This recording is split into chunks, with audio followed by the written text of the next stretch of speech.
ഇത് ഞാൻ നീക്കുട്ടിനെ വിളിക്കാനായിട്ട് നഴ്സറി പോകാനായിട്ട് പുറത്തിറങ്ങിയപ്പോൾ എടുത്ത വീഡിയോ ആണ് കേട്ടോ. നീക്കുട്ടിന് പൂമ്പാറ്റകളെ ഭയങ്കര ഇഷ്ടമാണ്. അങ്ങനെ കുറച്ച് പൂക്കളുള്ള ചെടികൾ ഞാൻ ഇപ്പോൾ നടുന്നുണ്ട്. അങ്ങനെ ഞാൻ കളക്ട് ചെയ്ത ചെടിയാണിത്. ഇതിൻ്റെ കുറച്ച് അധികം കളേഴ്സ് എൻ്റെ കയ്യിലുണ്ട്. ഇപ്പോൾ ഓറഞ്ച് കളർ, വൈറ്റ് കളർ, വൈറ്റും മജന്തയും, മജന്ത കളർ മാത്രമുള്ളത്, red colour, red and white, orange and white, അങ്ങനെ കുറച്ചധികം കളക്ഷൻസ് ഉണ്ട്. കുറച്ചുകൂടെ കളറുണ്ട്, പക്ഷേ മറന്നു, പേര് പറയാൻ മറന്നു. എന്നിട്ട് നീക്കുട്ടിൻ്റെ അടുത്ത് തന്നു. നീക്കുട്ടിൻ്റെ അടുത്ത് വരുന്നപ്പോൾ ഇപ്പം മെയിൻ പരിപാടി എന്താണെന്നറിയോ, നഴ്സറിയിൽ നിന്ന് ഇറങ്ങിയിട്ട് സ്ലൈഡിൽ കളിക്കാൻ പോവുക. അത്രയും നേരം കളിക്കും അവൾ, ഒരുപാട് നേരം ഇരുന്ന് കളിക്കും. അത് കഴിഞ്ഞ് ഞാനും കൂടെ വരുമ്പോൾ അവൾക്ക് എന്നെ കാണിച്ചു തരാൻ ഭയങ്കര ഇഷ്ടമാണ്. ഇപ്പോൾ ഫ്രണ്ട്സിൻ്റെ നിന്നൊക്കെ കണ്ട് കുറച്ചുകൂടി പുതിയ രീതികൾ പഠിച്ചു വെച്ചിട്ടുണ്ട് കേട്ടോ. ആദ്യമൊക്കെ മോൾക്ക് ഭയങ്കര പേടിയായിരുന്നു ഇങ്ങനെ സ്ലൈഡിൽ പോകാനായിട്ട്. എന്നെ വിളിക്കുമായിരുന്നു അതിന്.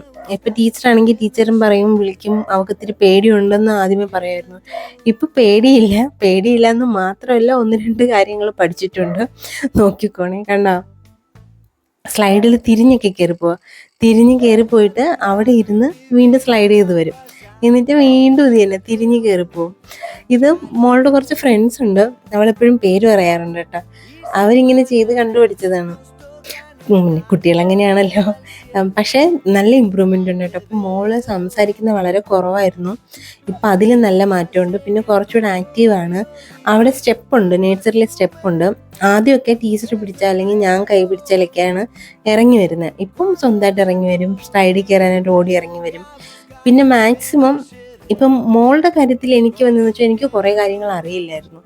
അപ്പം നമ്മൾ ഓരോ കുഞ്ഞുങ്ങളെ ഡീൽ ചെയ്യുന്ന ഓരോ രീതിയാണ്. അപ്പം അതിനെക്കുറിച്ച് എനിക്ക് അത്ര ധാരണയില്ലായിരുന്നു കേട്ടോ. പിന്നെ അതെനിക്ക് ഡോക്ടേഴ്സാണ് പറഞ്ഞു തന്നത്. ഇപ്പം ഈ ഇടയ്ക്ക് ഇങ്ങനെ നഴ്സറി ഡോക്ടേഴ്സ് വരില്ല, അങ്ങനെ കാണിച്ചപ്പോൾ ഡോക്ടറാണ് പറഞ്ഞത്, സംസാരം ഡിലേ ആയിരുന്നപ്പോൾ അതിനെക്കുറിച്ച് ഡിസ്കഷൻ വന്നപ്പോഴത്തേക്കും ഡോക്ടർ കുറച്ച് ഇങ്ങനെ കാര്യങ്ങൾ, ടിപ്സ് പറഞ്ഞു, നമ്മൾ അമ്മമാരെന്താണ് ചെയ്യേണ്ടതെന്നുള്ള ടിപ്സ്. ഇത് അടുത്ത ദിവസം രാവിലെയാണ് കേട്ടോ. ഭയങ്കര വിഷമം തോന്നുന്നൊരു കാഴ്ചയായിരുന്നു. ഇപ്പോൾ രാവിലെ പ്രാവിനെയൊക്കെ തുറന്നു വിട്ട് ഫുഡ് കൊടുക്കാൻ നേരത്ത് എന്നും ഈ കുഞ്ഞു കിളി, ഇത് കുറച്ചുകൂടി കുഞ്ഞായിരുന്നപ്പോൾ എനിക്ക് കിട്ടിയ കിളിയാണ്. ഒരു പേര് മുഖ്യ വാങ്ങിയപ്പോൾ അതിൻ്റെ കൂടി കിട്ടിയതാട്ടോ. അപ്പോൾ വളരെ കുഞ്ഞായിരുന്നു. ഇപ്പോൾ തൂവലൊക്കെ ആയി അവളൊന്ന് ഇണങ്ങി വരുന്ന സമയമായപ്പോഴത്തേക്കും എന്ത് പറ്റിയെന്നറിയില്ല, തണുപ്പുകൊണ്ടാണോ അതോ അമ്മ ഫുഡ് കൊടുക്കാത്തതുകൊണ്ടാണോ എന്നറിയാൻ വയ്യ, കാലൊക്കെ മരവിച്ച് ഭയങ്കര, എന്ന് വെച്ചാൽ നമ്മൾ ഫ്രിഡ്ജിൽ നിന്ന് എടുത്ത പോലത്തെ ഒരു അവസ്ഥയായിരുന്നു. അത്രയ്ക്ക് തണുത്തിട്ടായിരുന്നു. എനിക്ക് ഇങ്ങനെ ഹെൽപ്പ് ചെയ്യുന്നൊരു കൊച്ചുണ്ട് കേട്ടോ തിരുവനന്തപുരത്ത്. ആ പയ്യൻ ഇങ്ങനെ മെസ്സേജ് അയച്ചപ്പോൾ, ചേച്ചി ഇങ്ങനെ തണുത്ത് കഴിഞ്ഞാൽ പിന്നെ രക്ഷപ്പെട്ട് കിട്ടാൻ പാടാണ്, നമുക്ക് ശ്രമിച്ചു നോക്കാം എന്നൊക്കെ പറഞ്ഞു ഭയങ്കര പോസിറ്റീവായിട്ട് സംസാരിച്ചു കേട്ടോ. അല്ലാതെ ഞാൻ ഡൗട്ട് ചോദിച്ച് എല്ലാവരും നെഗറ്റീവായിട്ടാണ് പറഞ്ഞത്. പോയി ചത്തെന്ന് പറഞ്ഞ അപ്പോഴത്തേക്കും എനിക്ക് ഭയങ്കര വിഷമം തോന്നി. രക്ഷപ്പെട്ട് കിട്ടാൻ പാടാണ്. പക്ഷെ ആ കുഞ്ഞ് തന്ന തിരുവനന്തപുരത്തുള്ള കുട്ടിയെന്ന ഒരു എനർജി ഉണ്ട്, ഒരു പോസിറ്റിവിറ്റി ഉണ്ട്. അതുകൊണ്ട് ഞാൻ കുറച്ചുകൂടെ നന്നായിട്ട് കെയർ ചെയ്തു, ഇങ്ങനെ രക്ഷപ്പെടുത്തി എടുക്കാൻ പറ്റും എന്നുള്ള രീതിയിൽ ചെയ്തു. അങ്ങനെ വൈകുന്നേരമൊക്കെ ആയപ്പോൾ കണ്ടോ, കുറച്ച് കണ്ണൊക്കെ തുറന്നൊന്ന് ആൾ സെറ്റായി. അത് കഴിഞ്ഞ് ഇത് അടുത്ത ദിവസം രാവിലെയാണ്.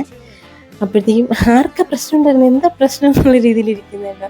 ഇത് ഇപ്പോഴേ ഇണങ്ങിയൊക്കെ തുടങ്ങിയിട്ട് കണ്ടപ്പോൾ തന്നെ ഭയങ്കര സന്തോഷം. അപ്പോൾ ആ ഒരു ടെൻഷനിൽ ചെടിക്കുള്ള ഒഴിക്കാൻ ഒന്നിനും പറ്റിയില്ലായിരുന്നു. അങ്ങനെ എൻ്റെ ചെടികളെല്ലാം വാടിപ്പോയി. ഈ സൈഡിൽ ഇത് വെള്ളം ഒഴിച്ചതിന് ശേഷമാണ് ഞാൻ വീഡിയോ എടുത്തത്. ഈ സൈഡിൽ നമ്മൾ വെളിയിൽ നിൽക്കുന്നതുകൊണ്ട് കുഴപ്പമില്ല, പക്ഷെ മറ്റേ ചെടിച്ചട്ടിയിൽ തന്നെ ഇരിക്കുന്നതുകൊണ്ട് നമ്മൾ സ്ഥിരം വെള്ളം ഒഴിക്കണം.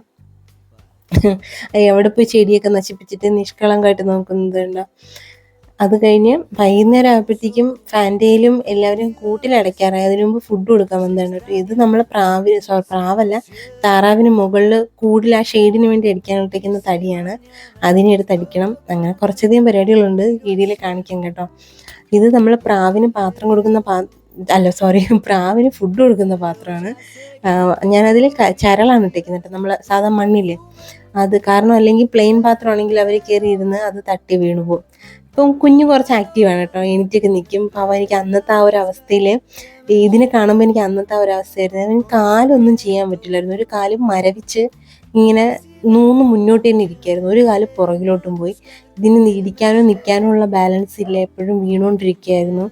ഞാൻ കുറേ മണിക്കൂറുകളോളം കണ്ണു ഉറക്കുകയൊന്നും ഉണ്ടായിരുന്നില്ല കേട്ടോ. അപ്പം ഞാൻ കരുതി അത് പോയിന്ന്. പക്ഷേ ഫൈനലി നമുക്കത് കിട്ടി കേട്ടോ. പിന്നെ അത് മാത്രമല്ല, ഇങ്ങനെ നോക്കിയപ്പോൾ ഫാൻറ്റയിലെല്ലാം കൂട് കൂട്ടാനായിട്ട് നമ്മൾ ഈ ഒരു പേര് വിറവെടുക്കുന്നുണ്ട് കേട്ടോ. അപ്പോൾ ബാക്കി വിശേഷം അടുത്ത വീഡിയോയിൽ പറയാമേ. ഇവരെന്താവും നോക്കട്ടെ.